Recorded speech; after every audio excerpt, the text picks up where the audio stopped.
Hey guys, Dalton here again with another helpful YouTube video.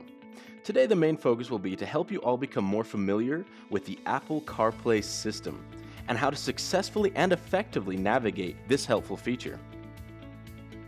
First, you're going to want to plug your iPhone into one of the USB ports in your vehicle. You can use the one in the front labeled USB 1 or in the middle console labeled USB 2.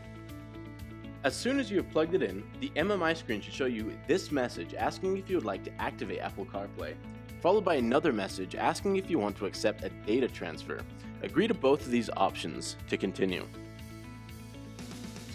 Now you may have to wait a second for the connection to be established.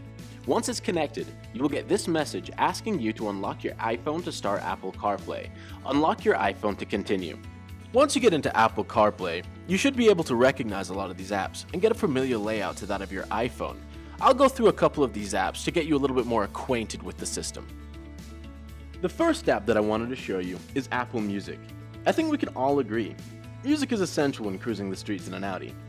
You'll have your full Apple Music library at your disposal, and even the browse and radio features for when you're feeling a little bit more adventurous. Now, in order to back out of the app, on the bottom left-hand side of the screen, you will see the icon for the home button. You can scroll over and click that in, or simply push the back button in your vehicle. Maps is another very useful tool in the Apple CarPlay library. As soon as I click this app, you can again see a very familiar layout to that on your iPhone. At the top we have three different buttons that we can use. The 3D button, which allows us to switch in and out of 3D mode. The button to the left will center your location on the map, and if we click the Destination tab, we are taken to the Destination input screen, where you can search for restaurants, gas stations, parking structures, and many more.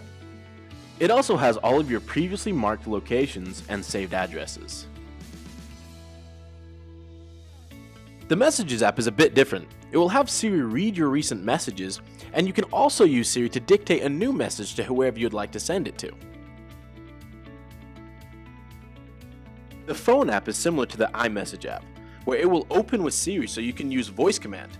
Or you can use the Show Contacts button to open up a menu with favorites, recents, all of your contacts, a keypad for manual number entry, and your voicemail.